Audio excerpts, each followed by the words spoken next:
8 வருட பைல்ஸ் நோயிலிருந்து சுகம்.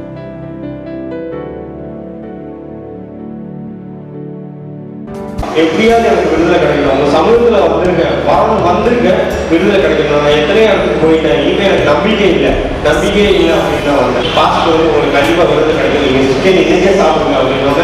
நான் 1 மாசமா சாப்பிட்டு இருக்கேன், எனக்கு எந்த ப்ராப்ளமும் வரல. கிட்னி பாதிப்பில் இருந்து கர்த்தராகிய இயேசு கிறிஸ்து விடுதலை கொடுத்த சாட்சி.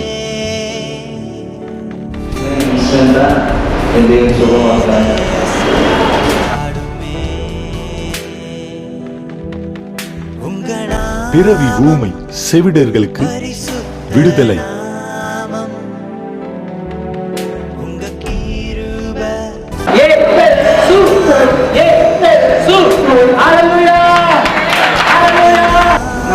வருடங்கள் 50 வருடங்கள் திறக்கான காதுகளை கர்த்தர் திறக்கிற ஒரே தேவன் இயேசு கிறிஸ்து. அல்லேலூயா. சரும நோயிலிருந்து விடுதலை. வந்துகிட்டே இருந்தா கால் வந்து வீங்கி இருக்குன்னா சொல்லுங்க.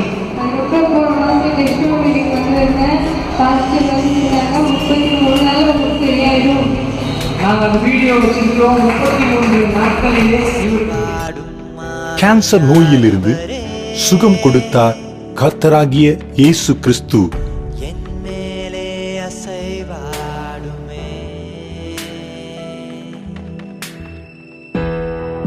இக்கூட்டத்தில் இவாஞ்சலிஸ்ட் நெல்சன் ஜாஸ்பர் அவர்கள் ஆத்தும பாரத்தோடு உங்கள் கட்டுக்களிலிருந்து விடுதலை பெற உங்கள் ஒவ்வொருவருக்கும் தனித்தனியாய் பிரார்த்தனை செய்வார்.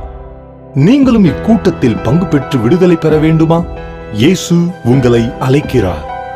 நடக்கும் இடம் சியோன் சுவிசேஷ மையம், எண் 22, சியோன் காம்ப்ளெக்ஸ், முத்தமிழ் நகர், பம்மல், பல்லாவரம் அருகில், சென்னை 75.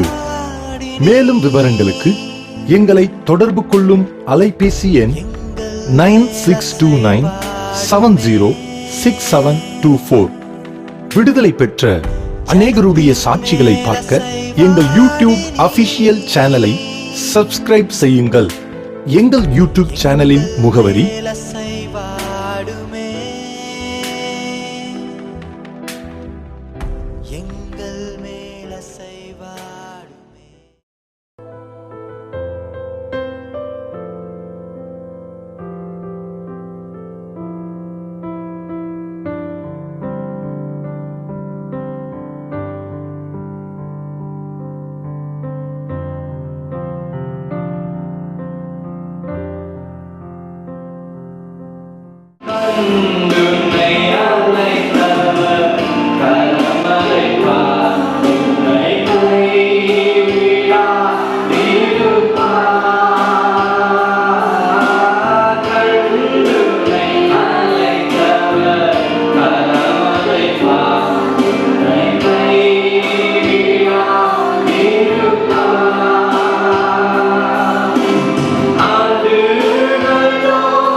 என் ஜனங்களுக்கு தேவை வல்லமை. அநேக இயேசுவை அறிந்திருக்கிறார்கள், அநேகர் என்னை அறிந்திருக்கிறார்கள், ஆனால் இன்றும் வல்லமை இல்லாமல் இருக்கிறார்கள். வார்த்தையிலே இருக்கிற வல்லமையை பற்றி அவர்கள் அதை அறியாமல் இருக்கிறார்கள். அந்த வல்லமை பற்றி நீ பேச வேண்டும் என்று சொல்லி ஆவியானவர் எனக்கு வெளிப்படுத்தினார். இது மிக மிக முக்கியம் வாய்ந்த செய்தி. எல்லா கிறிஸ்தவ நண்பர்களுக்கும் விசுவாசிகளுக்கும் இது மிக மிக முக்கியமான செய்தியாக இருக்கிறது. இன்றும் நம்முடைய வேத புத்தகத்திலே ஏசாயா 52ஆம் அதிகாரம் 1-2 வசனத்தை நாம் வாசிக்கும் பொழுது வேதம் இவ்வாறாக சொல்லுகிறது. எழும்பு எழும்பு சீயோனே, உன் வல்லமையை தரித்துக்கொள். பரிசுத்த நகரமாகிய எருசலேமே, உன் அலங்கார வஸ்திரங்களை உடுத்திக்கொள். விருத்த சேதனம் இல்லாதவனும் அசுத்தனும் இனி உன்னிடத்தில் வருவதில்லை. தூசியை உதறிவிட்டு எழுந்து எருசலேமே வீற்றிரு. சிறைப்பட்டு போன சீயோன் குமாரத்தியே, உன் கழுத்தில் உள்ள கட்டுக்களை அவிழ்த்துவிடு. தேவன் சொல்லுகிறார், உன் கழுத்தில் உள்ள கட்டுக்களை அவிழ்த்துவிடு. கட்டு ஒரு மனிதன் நோயினால் கட்டப்பட்டு இருக்கலாம், பிசாசினால் கட்டப்பட்டு இருக்கலாம், இல்லை கடன் பிரச்சனையினாலே கட்டப்பட்டு இருக்கலாம். அது எப்படியாப்பட்ட கட்டாக கூட இருக்கலாம். ஆனால் கர்த்தர் சொல்லுகிறார், உன் கழுத்தில் உள்ள கட்டுக்கள் அவிழ்த்துவிடு. அவர் சொல்றார், நான் அவிழ்ப்பது கிடையாது. அவர் சொல்லுகிறார், நான் உனக்கு கொடுக்கும் வல்லமை நிமித்தமாக, அந்த வல்லமை மூலமாய் அந்த கட்டுக்களை நீயே அவிழ்த்துவிடு என்று சொல்லுகிறார். அல்லேலூயா. அதற்காக வேதம் சொல்லுகிறது, எழும்பு. ஒரு மனிதன் எழும்ப வேண்டும். உட்கார்ந்து கொண்டு கனவு கண்டு கொண்டே இருந்தால் அவங்க நினைப்பதெல்லாம் வாய்ப்பு விடுமா? முடியவே முடியாது. ஊழியத்திலே நான் பிரகாசிக்க வேண்டும், வளர வேண்டும் என்றால் இரவும் பகலும் நான் ஜெபிப்பவனாய், இரவும் பகலும் நான் தூக்கப்பட்டவனாய், இரவும் பகலும் அந்த ஊழியத்தை எப்படி வளர்க்க வேண்டும், அதற்கு வேண்டிய பிரயாசம் அனைத்தையும் ஒரு ஊழியக்காரர் போடும் பொழுதுதான் அந்த ஊழியம் வளரும். அதுதான் அந்த பிரயாசத்தின் பலன். கொரியா தேசத்திலே பால்யாங்கி சோ என்ற ஊழியக்காரனுடைய சரித்திரத்தை வாசிக்கும் பொழுது 7 மணி நேரம் 12 மணி நேரம் ஜெபித்துக் கொண்டே இருப்பாராம். அந்த ஊழியத்தை அவர் தொடங்கும் பொழுது வெறும் ஒரு வயதான ஒரு தாயை வைத்து தொடங்கினாராம். முதலாய் அந்த ஊழியத்தை தொடங்கும் பொழுது யாருமே இல்லையா, வெறுமனையாய் வெறும் அறையிலே வெறும் சேர்ஸை பார்த்து பிரசங்கம் செய்து கொண்டிருந்தாராம். அந்த விசுவாசத்தை பார்த்து அடுத்த வாரத்திலே கர்த்தர் ஒரு வயதான மூதாட்டியை அனுப்பினாராம். அவ்வளவுதான். இப்படியாக அவருடைய பிரயாசத்தை பார்த்து, அவருடைய ஜெப வாழ்க்கையை பார்த்து கர்த்தருடைய வல்லமை அங்கே பெரிதாய் இறங்கினது. இன்று கொரியா தேசத்திலே இருக்கிற அவருடைய சபைதான் மிக உலகத்திலே ஒரு பெரிய சபை என்று சொல்கிறார்கள். அல்லேலூயா. பிரயாசம் வேண்டும். நாம் ஒரு வேலையிலே முன்னேற்றம் அடைய வேண்டும் என்றால் அதிலே பிரயாசம் வேண்டும். அதே மாதிரிதான் கர்த்தருடைய வார்த்தை நமக்குள்ளாய் வந்து அது பலன் கொடுக்க வேண்டும், விடுதலை கொடுக்க வேண்டும். பிரயாசம். அநேக தூர இடத்தில் இருந்து வந்திருக்கிறீர்கள். தெலுங்கானா அந்த இடத்தில் இருந்து ஒருவர் எனக்கு கால் செய்தார். என்னுடைய மகன், என்னுடைய பிள்ளை காது கேட்கவில்லை, எப்படியாவது அதற்கு உதவி செய்யுங்கள். அவர்கள் வந்திருக்கிறார்கள் என்று சொல்லி நான் நினைக்கிறேன். மதுரை பட்டணத்திலிருந்து வந்திருக்கிறார்கள், தஞ்சாவூர் பட்டணத்திலிருந்து வந்திருக்கிறார்கள், பிரயாசம் பாண்டிச்சேரியிலிருந்து வந்திருக்கிறார்கள், கடலூரிலிருந்து வந்திருக்கிறார்கள். பிரயாசம். அந்த பிரயாசத்தின் பலனை கர்த்தர் கொடுக்க அவர் வல்லமை உள்ளவராக இருக்கிறார். அது மாத்திரமல்ல, வேதம் என்ன சொல்லுகிறது? கர்த்தருடைய வல்லமையை நாம் பெற்றுக்கொள்ளவும் நாம் பிரயாசப்பட வேண்டும். கர்த்தருடைய வல்லமையை நாம் எப்படி பெற்றுக்கொள்வது என்று சொல்லி பார்க்கும் பொழுது வேதம் சொல்லுகிறது. இந்த ஏசாயா 52ஆம் அதிகாரம் 1-2 வசனத்தை வாசிக்கும் பொழுது, நீ வல்லமையை தரித்துக்கொள். ஒரு விடுதலை வேண்டும் என்றால் வேதம் சொல்லுகிறது, நீ வல்லமையை தரித்துக்கொள், வல்லமையை தரித்துக்கொள். ஒருவேளை புதிதாக ரட்சிக்கப்பட்டவர்களாக இருப்பார்கள், இல்லை கர்த்தரை பற்றி அறியாதவர்களாக இருப்பார்கள். இந்த இடத்திலே வரும் பொழுது ஒரு ஊழியக்காரன் ஜெபிக்கும் பொழுது அவர்களுக்கு விடுதலையை கர்த்தர் கொடுப்பார். ஆனால் வேதத்தை வாசித்துக் கொண்டே இருப்பார்கள். அநேக நேரம் கிறிஸ்துவர்களாக கிறிஸ்தவர்களாகவே இருப்பார்கள், ஆனால் ஒரு கட்டிலே அகப்பட்டு கொண்டு இருப்பார்கள். ஆண்டவர் சொல்றார், அவர்களை பார்த்து சொல்ல, எத்தனை காலம் நீ குழந்தையாக இருப்பாய்? நீ வல்லமையை தரித்துக் கொள்ள வேண்டும், நீ வல்லமையை தரித்துக் கொள்ள வேண்டும், நீ உன் கட்டுக்களை அவிழ்க்க வேண்டும். நம்முடைய வேத புத்தகத்திலே நாம் பார்க்கும் பொழுது அந்த செல்ஃப் டெலிவரன்ஸ ஒரு இடத்துல ஆண்டவர் கற்றுக் கொடுக்கிறார். யோவான் 9ஆம் அதிகாரம் 2 இருந்து 7ஆம் வசனம் வரையும் நாம் வாசிக்கும் பொழுது அங்கே ஒரு குருடரை பார்க்கிறோம். அந்த குருடர் அங்கே வருகிறார். கர்த்தரிடத்தில் பார்த்து, ஆண்டவரே, என்னுடைய கண்கள் குருடாய் இருக்கிறது, நீர் எனக்கு சுகம் தர வேண்டும். ஆண்டவர் ஒன்று அநேக இடத்துல பார்த்தீர்கள் என்றால் அநேக குருடருடைய கண்களை கர்த்தர் கரங்களை வைத்து சுகமாக்குகிறார். ஆனால் இந்த குருடனை பார்க்கும் பொழுது அந்த குருடனை பார்த்து கர்த்தர் சொல்கிறார், தன்னுடைய உமிழ் நீரினாலே சேற்றை குழப்பி அந்த சேற்றை அந்த குருடனுடைய கண்களிலே தடவி அவர் சொல்கிறார், நீ போ, சீலோவாமிலே உன்னுடைய கண்களை கழுவு, சீலோவாமிலே உனக்கு விடுதலை உண்டு. நான் இந்த பகுதியை தியானிக்கும் பொழுது எனக்கு மிக ஆச்சரியமாக இருந்தது. பாருங்கள், கர்த்தர் தான் அந்த மனிதனையும் சுகமாக்க போகிறார். ஆனால் சுகம் எங்கே? சீலோவாமிலே. அவனுடைய பிரயாசத்தை கர்த்தர் பார்க்கிறார். அங்கேயே கர்த்தர் அவனை தொடவில்லை. நீ பிரயாசப்பட்டு சீலோவாமுக்கு போ, பிரயாசப்பட்டு போ. கண் திறக்கப்படவில்லை, ஆனால் பிரயாசப்பட்டு போயிருப்பார். யாருடைய உதவியோடு போயிருப்பார் என்று சொல்லி தெரியவில்லை. எல்லாம் நமக்கு ஆசீர்வாதம் வேண்டும் என்று சொல்லி இயேசுவை சுற்றி இருந்திருப்பார்கள். ஒருவேளை இவர் கேட்டு கேட்டு தட்டி தடுமாறி அந்த சீலோவாமுக்கு போயிருக்கலாம். அந்த சீலோவாம் அந்த தண்ணீரிலே கால்களை வைக்கும் பொழுது ஒரு சந்தோஷம் அவரை நிறைந்திருக்கும். தண்ணீரை அள்ளி தன்னுடைய கண்ணை கழுவும் பொழுது அங்கே கண் திறக்கப்பட்டது. கர்த்தருடைய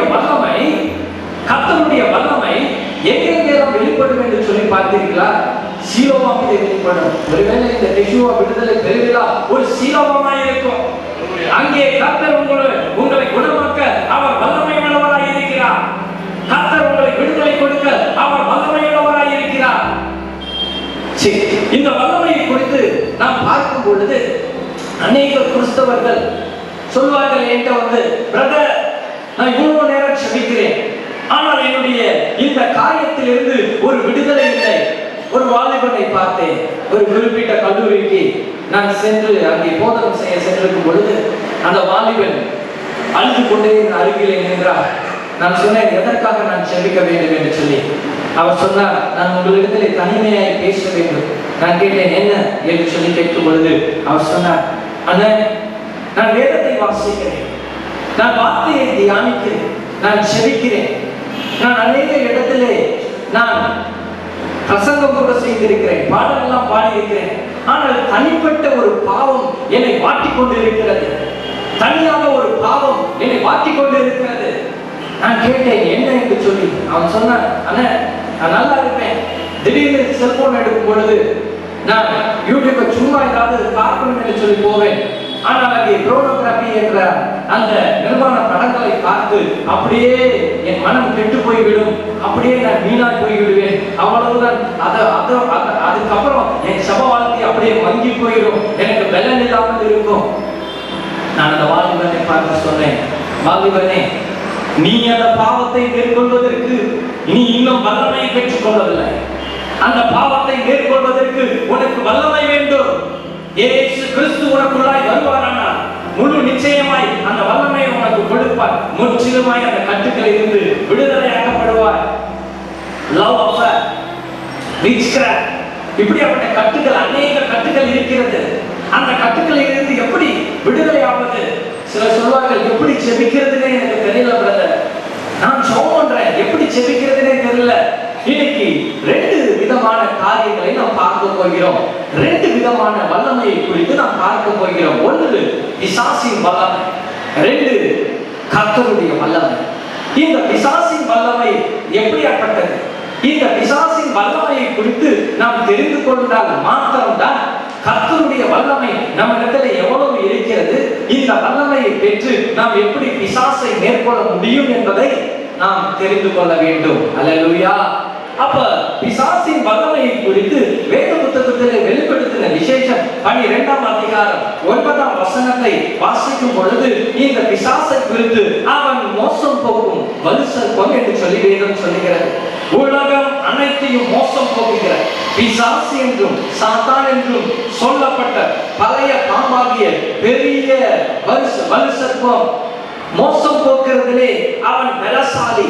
ஒரு குடும்பத்தை நாசமாக்குவதிலே அவன் பலசாலி. ஒரு மிகப்பெரிய செல்வந்தர், ஒரு குறிப்பிட்ட ஸ்டேட்ல, நான் இந்த ஸ்டேட் சொல்ல கூட விரும்பல, எல்லா ஃபேமிலி நல்ல செல்வமான ஃபேமிலி, கோடிக்கு அதிபதி. இந்த கோடீஸ்வரர், இந்த கோடீஸ்வரருடைய தாயாருடைய வாழ்க்கையை பார்த்தீர்கள் என்றால் இந்த செய்வனை செய்து செய்து செய்து அடுத்த குடும்பத்தை தரை மட்டமாக்கி இவர்கள் முன்னேறி வந்தவர்கள். ஏராளமான சொத்துக்கள். தன்னுடைய சொந்த மகனுக்கு திருமணம் செய்தார்கள். 2 பிள்ளைகள் பிறந்தார்கள், வளர்ந்தார்கள். 20 வருடம் நடந்தது. 2 பிள்ளைகள் டாக்டர்ஸ். 2 பிள்ளையும் அமெரிக்க தேசத்திலே வேலை செய்து கொண்டிருந்தார்கள். திடீரென்று அமெரிக்க தேசத்திலிருந்து ஒரு டெலிபோன் கால் வந்தது. அந்த டெலிபோன் காலை அந்த தகப்பனார் அட்டன் செய்யும் பொழுது அமெரிக்க தேசத்தில் இருந்து அந்த குறிப்பிட்ட ஹாஸ்பிட்டல், உங்க டாக்டரா இருக்கிற அந்த ஹாஸ்பிட்டல் இருந்து போன் வருது. சொல்றாங்க, உங்களுடைய பையனும் உங்களுடைய பொண்ணும் பைத்தியம் ஆயிட்டாங்க, என்ன பண்றதுன்னு எங்களுக்கு தெரியல, நீங்க அழைத்து சென்று விடுங்க. பைத்தியம் ஆகிவிட்டார்கள். காரணம் சாபம். இவர்கள் செய்த அந்த பாவத்தின் நிமித்தமாக அந்த சாபக்கேடு அந்த குடும்பத்திலே வந்து பிள்ளைகளை பைத்தியமாக்கிட்டு எங்கெங்கோ சென்றார்கள். விடுதலையே இல்லை. அந்த பிள்ளைகள் அவ்வளோ மாளிகை போல இருக்கிற அந்த வீட்டிலே ஒரு அறையிலே சங்கிலி போட்டு, ஒரு அறையிலே ஒரு வாலிப சகோதரியும் இன்னொரு அறையிலே ஒரு வாலிப சகோதரன். கொடூரமான வாழ்க்கை, மிகவும் வேதனையாக இருந்தது. பிசாசை குறித்து வேதம் சொல்லுகிறது, அவன் மோசம் போக்கும் வலுசற்பம் என்று சொல்லி. இன்னும் இந்த பிசாசை குறித்து வேதத்திலே பார்க்கும் பொழுது யோவான் 10ஆம் அதிகாரம் 10ஆம் வசனம் சொல்லுகிறது, திருடன் திருடவும் கொல்லவும் அழிக்கவும் வருகிறானே என்று வேறே ஒன்றுக்கும் வரான். அவன் திருட்டிலே பலசாலி. நல்லா கேட்டுக்குங்க, உங்களுடைய ஆசீர்வாதத்தை திருடுவான், உங்களுடைய சமாதானத்தை திருடுவான், உங்களுடைய வியாதி எப்படியாப்பட்ட வியாதி இருந்தால், எப்படியாப்பட்ட சுகத்தோடு நீங்க இருந்தாலும் வியாதியை கொடுத்து உங்களுடைய சுகத்தை திருடுகிற திருடனாய் இருக்கிறான். அவன் தான் திருடன் என்று சொல்லி வேதம் சொல்லுகிறது. அவன் திருட்டிலே பலசாலி. அது மாத்திரமல்ல, வேதம் சொல்லுகிறது அவன் பொய்யிலையும் பலசாலி என்று சொல்லி. யோவான் 8ஆம் அதிகாரம் 44ஆம் வசனத்தை வாசிக்கும் பொழுது வேதம் சொல்லுகிறது, அவன் பொய்யனும் பொய்க்கு பிதாவுமாய் இருக்கிறபடியால் என்று சொல்லி, பொய்களை ஊதுபவன் என்று சொல்லி வேதம் சொல்லுகிறது. இன்னைக்கு அநேகர் என்னிடத்திலே வந்து ஜெபிக்கும் பொழுது ஒருவர் சொன்னார், ஐயா அவரை நம்புனேன், 4 லட்சம் ரூபாய் காசு கொடுத்தேன், இன்னைக்கு நான் வட்டி கட்டிட்டு இருக்கேன், என்னுடைய வாழ்க்கையே ஒரு கேள்விக்குறியாக இருக்கிறது, சாவதை தவிர்த்து வேற எதுவுமே இல்லையான்னு சொல்லி அழுதார்.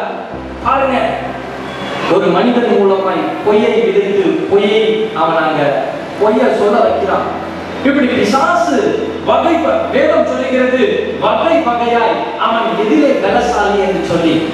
பாருங்கள், பெங்களூர் பட்டணத்தில் இருந்து ஒரு நாள் ஒரு டெலிபோன் கால் வந்தது. அந்த டெலிபோன் கால்ல நான் அட்டன் பண்ணும் பொழுது ஒரு வாலிபன் என்னிடத்தில் பேசினார். அவர் சொன்னார், ஒரு குறிப்பிட்ட குடும்பத்திலே நேற்றிலிருந்து பிசாசு போராட்டம் தாங்க முடியல, இதுவரைக்கும் ஒரு 150 பாஸ்டர்ஸ் ஜெபம் பண்ணிட்டாங்க, அந்த பிசாசு அவங்களை விட்டு போகவே மாட்டேங்குது அப்படின்னு சொல்லி, நீங்க போன்ல ஜெபம் பண்ணுவீங்களா அப்படின்னு கேட்டார். நான் சொன்னேன், ஜெபம் பண்ணலாம், என்ன விஷயம், என்ன அதோடைய பேக்ரவுண்டை பத்தி விசாரிக்கும் பொழுது, நான் வாட்ஸ்அப்ல உங்களுக்கு போட்டோ அனுப்புறேன் அப்படின்னா ஒரு 4-5 போட்டோ வாட்ஸ்அப்ல அனுப்பும் பொழுது அந்த போட்டோல அந்த வாலிப சகோதரியுடைய முகம் எல்லாம் ஆங்காங்கே பிளேடு போட்டு கிழிக்கப்பட்டிருக்கிறது. கரங்கள் எல்லாம் ஆங்காங்கே பிளேடு போட்டு, ஒரு சின்ன இடம் கூட இல்லை, எல்லா இடத்துலயும் பிளேடு போட்டு கிழிச்சிருக்கு. நான் கேட்டேன், இது என்னது, யார் இப்படி பண்ணா அப்படின்னு கேட்டோடனே, நான் நடந்ததை சொல்லுகிறேன் என்று சொல்லி அந்த சகோதரியுடைய கணவனார் இவ்வாறாக அந்த காரியத்தை சொன்னார். அவர் என்ன சொன்னார், ஒரு நாள் நாங்கள் வீட்டிலே இருக்கும் பொழுது என்ன நடந்தது என்றால் 2 நாளைக்கு முன்பதாக என் வீட்டிலே ஒரு காலிங் பெல் சவுண்ட் கேட்டது. என் மனைவி வீட்டை திறந்தாங்க. வீட்டை திறக்கும் பொழுது மறுபடியும் வந்து அவங்க கிச்சன்ல இருந்து சாப்பாடு எடுத்தாங்க. இவர் கேட்டாரா, என்னமா கிச்சன்ல இருந்து சாப்பாடு எடுக்கிறியே, என்ன இதுக்காக கேட்கும் பொழுது அவங்க சொன்னாங்களா, ஒரு வயசான அம்மா சாப்பாடு கேட்டுட்டு வந்துருக்கிறாங்க, அவங்களுக்கு வந்து சாப்பாடு கொடுக்கணுமா அப்படின்னு சொல்லும் பொழுது எட்டி பார்த்தார். ஆனால் வெளியில யாருமே இல்லையே. உடனே யாருமே இல்லைன்னு சொல்லி இவரும் வெளியே போய் நின்று பார்க்கும் பொழுது இவர் கண்களுக்கு யாருமே தெரியவில்லை. இந்த அம்மாவுடைய கண்களுக்கு மாத்திரம் அந்த வயசான தாய் தெரிகிறார்களாம். உடனே இவர் சொன்னாரா, அதெல்லாம் சாப்பாடுலாம் கொடுக்க முடியாது, போயிட்டு வர சொல்லு அப்படின்னு சொல்லி இவர் சொன்னார். உடனே இந்த அம்மா சொல்லியிருக்கிறாங்க, அந்த கதவை பார்த்து சாப்பாடுலாம் தர முடியாது, போயிட்டு வா அப்படின்னு சொன்ன உடனே அது ஒரு ஜோனா பை மாதிரி ஒரு பை மாட்டிருந்துதான். அந்த பையில இருந்து ஒரு பொம்மை ஒன்று எடுத்ததான். அந்த பொம்மை எடுத்து இது தெரிகிறதா, யார் எனக்கு தெரிகிறதா அப்படின்னு கேட்டான். அந்த பொம்மையை பார்த்தீங்கன்னா இந்த அம்மா மாதிரியே இருக்குதா. ஐயோ என்ன மாதிரியே இருக்குது இந்த பொம்மை அப்படின்னு சொன்னோடனே, நீ எனக்கு சாப்பாடு தரலைன்னா இதோ இருப்பாரு என் கையில இருக்க பிளேடு, அதை வச்சு இந்த பொம்மையை கிழிப்பேன், உன் கையில இருந்து ரத்தம் வரும்னு சொல்லிச்சான். பொம்மையை கிழிச்ச உடனே உங்க கையில இருந்து ரத்தம் வர ஆரம்பிச்சான். நல்லா கேட்டுங்க, ஒரே நாள் ஐசியூ வார்டுல போற அளவுக்கு உடம்பு முழுவதும் கிழித்து வைத்து விட்டது. இது பிசாசின் வல்லமை. இந்த பிசாசின் வல்லமையை அவர்கள் மேற்கொள்ள வேண்டும். எப்படி மேற்கொள்வது? பிசாசுக்கும் வல்லமை இருக்கிறது. இன்று இந்த பிசாசுகளை மேற்கொள்வதற்கு நாம என்ன செய்ய வேண்டும்? வகை வகையாய் அவனை குறித்து வேதம் சொல்லிக் கொண்டிருக்கிறது. 4வது காரியம், அவன் தந்திரத்திலே பலசாலி என்று சொல்லி வேதம் சொல்லுகிறது. 2 கொரிந்தியர் 2ஆம் அதிகாரம் 11ஆம் வசனத்தை நாம் வாசிக்கும் பொழுது, சாத்தான் தந்திரம் உள்ளவன், சாத்தான் தந்திரம் உள்ளவன், அவன் தந்திரத்திலே பலசாலி என்று சொல்லி வேதம் சொல்லுகிறது. ஒரு நாள் ஒரு இரவு நேரம் என்னுடைய ஊழியத்தை எல்லாம் நான் முடித்துவிட்டு ஒரு 11 மணி இருக்கும் வீட்டுக்கு வந்தேன். ஒரு 11:45 எனக்கு ஒரு ஃபோன் கால் வந்தது. ஒரு டிரைவர் ஃப்ரெண்டு, ஒரு தம்பி எனக்கு ஃபோன் பண்ணாரு. ஃபோன் பண்ணி சொன்னாரு, அண்ணே எங்க வீட்டுக்கு பக்கத்துல எங்க அத்தை இருக்காங்க, எங்க அத்தைக்கு இப்போ உடம்பு சரியில்லை, நீங்க வந்து ஜெபிக்க முடியுமா அப்படின்னு கேட்டான். நான் கேட்டேன், என்ன பிரச்சனை சொல்லு அப்படின்னு. இல்லைங்க, வீட்டுக்கு நடுவில் தலையை விரிச்சு போட்டுட்டு அப்படியே உட்கார்ந்து இருக்கிறாங்க, என்ன பண்றதுன்னு சொல்லி எனக்கு தெரியல அப்படின்னு சொல்லும் பொழுது அது பிசாசு போராட்டம். நான் சொன்னேன், காலையிலே வந்து நான் செபிக்கிறேன், இப்பொழுது உன்னுடைய டெலிபோன்ல அந்த போன்ல ஸ்பீக்கர் மாத்திரம் ஆன் பண்ணி வை, நான் ஜெபம் பண்றேன், அந்த பிசாசை கட்டுகிறேன் என்று சொல்லி ஜெபத்திலே அந்த பிசாசை கட்டினோம். அடுத்த நாள் காலையிலே அந்த வீட்டுக்கு சென்று நான் செபிக்க சென்றேன். அந்த அம்மா நல்லா தான் இருந்தார்கள். வீட்டிலே செபிக்கும் பொழுது பிசாசு ஆட ஆரம்பித்து விட்டது. நான் கேட்டேன், நீ யார், எங்கிருந்து வருகிறாய் என்று சொல்லி. நல்லா கேட்டுங்க, இப்ப இந்த அம்மாவுக்கு எப்படி பிசாசு வந்ததுன்றதை நான் சொல்ல போறேன். நல்லா கேட்டுங்க, 2 காரியம் சொல்லிட்டு நான் மெசேஜ்குள்ள இருப்போம். அப்ப அந்த பிசாசு சொல்லிச்சு, நான் எங்க வந்தேன், இவங்க தான் என்னை கூப்பிட்டாங்கன்னு சொல்லிச்சு. இவங்க கூப்பிட்டாங்களா, எப்படி கூப்பிட்டாங்க அப்படின்னு சொன்ன உடனே அந்த பிசாசு சொல்லிச்சு, நானு மன்னார்குடியில தூக்கு மாட்டிட்டு செத்த லீலா அப்படின்னு சொல்லிச்சு. சரி லீலா, நீ ஏமா இங்க வந்த அப்படி கேட்கும் பொழுது நான் சொன்னிச்சு, இந்த அம்மா கட்டம் போட்டு ஏதோ காயின் ஸ்பிரிட் கேம் ஏதோ இருக்காமா, நடுவில் கேண்டில் கொளுத்தி வச்சுட்டு ஒருவா நம்பிக்கிட்டே வருவான் சொல்ல சொல்ல ஏதோ ஒரு கேம். அந்த கேம்ல இருட்டு அறையில இவங்களும் இவங்க தம்பியும் விளையாடிட்டு இருந்தாங்க. அப்போ இது எல்ல நின்றுட்டு எக்ஸிட்டே ஆகலையா, இந்த கேம் எக்ஸிட் பண்ணிட்டு தான் வரணும், அது எக்ஸிட்டே ஆகல, எல்லுனா நாம அதுக்கு ஏஜென்ட் லீலா அப்படின்னு சொல்லிச்சு. அல்லேலூயா. நல்லா கேட்டுக்கங்க, பாருங்க எப்படி வஞ்சகன் தந்திரசாலி. நான் கேட்டேன், என்ன 2 நாட்கள் என்ன செய்து கொண்டிருக்கிறாய்? நான் தூக்கு மாட்டி இறந்தேன், அதே மாதிரி தூக்கு போடுகிற அதே எண்ணத்தை கொடுத்து கொண்டு இருக்கிறேன். இன்று நீ வரலை என்றால் இன்றைக்கு நான் உங்களை கொன்று இருப்பேன், எங்களோடு ஒரு ஐக்கியத்தை வைத்துக் கொண்டு வந்திருப்பேன் சொல்லி அந்த பிசாசு சொல்லிச்சு. நல்லா கேட்டுக்கங்க, பிசாசு தந்திரசாலி என்று சொல்லி வேதம் சொல்லுகிறது. அது மாத்திரம் அல்ல, மத்தேயு 12ஆம் அதிகாரம் 29ஆம் வசனம் சொல்லுகிறது, பிசாசு ஒரு பலவான், பலவானை முந்தி கட்டினாலோயே என்று வேதம் சொல்லுகிறது. அவன் ஒரு பலவான். சரி, இன்னைக்கு அநேகர் என்னிடத்துல கேட்கிற கேள்வி, பிசாசின் பலன் எது தருகிறது, எப்படி நோயை உண்டாக்குகிறது, எப்படி கட்டுக்களை உண்டாக்குகிறது என்று சொல்லி கேட்கும் பொழுது இந்த வேத புத்தகத்திலே 2 விதமான வித்தை குறித்து இந்த வேதம் சொல்கிறது. ஒன்று கர்த்தருடைய வித்து, இன்னொன்று பிசாசின் வித்து. அல்லேலூயா. 2 விதமான வித்து. இந்த வித்தை குறித்து வேதத்திலே பார்க்கும் பொழுது ஆங்கில வேதாகமத்திலே இதை குறித்து சீட் என்று சொல்லி எழுதப்பட்டிருக்கிறது. அது மாத்திரமல்ல, தமிழ் வேதாகமத்திலே வித்து, விதை, வார்த்தை என்று சொல்லி எழுதப்பட்டிருக்கிறது. இந்த பிசாசின் வித்திலே அல்லது பிசாசின் வித்தின் சிம்டம்ஸ் என்னன்னு சொல்லி பார்த்தீங்கன்னா, இந்த பிசாசின் வித்து ஒரு மனிதனுக்குள்ளாய் வருமா அப்படின்னு கேட்டீங்கன்னா கண்டிப்பாக வரும். இப்ப நல்லா கேட்டீங்க, ஒரு வாலிபன் இருக்கிறார். அந்த வாலிபன் ஒரு அசுத்தமான ஒரு ரெட் லைட் ஏரியாவுக்கு போறான்னு வச்சுக்கோங்க. இப்ப அங்க போய் அங்க இருக்கிற ஒரு வேசியோடு அவர் வேசித்தனம் செய்து வருகிறார். இப்ப என்ன நடக்குது அப்படின்னு சொல்லி பாத்தீங்கன்னா, இந்த வேசிக்குள்ளாக பாத்தீங்கன்னா அநேக விதமான பொல்லாத விபச்சார ஆவிகள் சூழ்ந்திருக்கும். இப்போ இந்த நபர் இந்த வேசியோடு இருந்துட்டு வந்த உடனே என்ன ஆகும்னு சொல்லி பாத்தீங்கன்னா, அந்த பொல்லாத ஆவிகள் எல்லாமே அப்படியே இந்த மனுஷனோடு ஷேர் பண்ணும். அது மாத்திரம் இல்லாம பொல்லாத வியாதிகளை கொடுத்துரும்.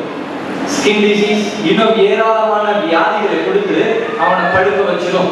இப்ப பிசாசின் வித்து என்னாச்சுன்னு சொல்லி பாத்தீங்கன்னா ஷேர் ஆச்சு. இப்போ ஒரு கிராமத்துல ஒரு குறிப்பிட்ட ஒரு வாலிப சகோதரிக்கு நான் பிசாசு துரத்தும் பொழுது அந்த பிசாசு சொன்னது, நான் ராஜ மோகினியாடா அப்படின்னு சொல்லிச்சு. சரி, எந்த மோகினியா இருந்தாங்க, நீ என்ன பண்ணுவ அப்படின்னு கேட்கும் பொழுது அது திடீர்னு தகவல்களை என்கிட்ட சொல்ல ஆரம்பிச்சது. அது சொன்னது, என்னுடைய வேலை ஒவ்வொரு சபைகளிலும் ஒவ்வொரு வாலிப பெண்களுக்குள்ளாரையும் ஒவ்வொரு வாலிப சகோதரருக்குள்ளாரையும் நான் செல்வேன். எப்படி செல்வாய்? அது சொன்னிச்சு, சில பூ வச்சுட்டு வருவாங்க பாரு, அந்த பூவை ஒட்டிட்டு போவேன். அதனால உங்களுக்கு பூ வைக்க கூடாதுன்னு சொல்லல, அது சொன்னதான் நான் சொல்றேன்.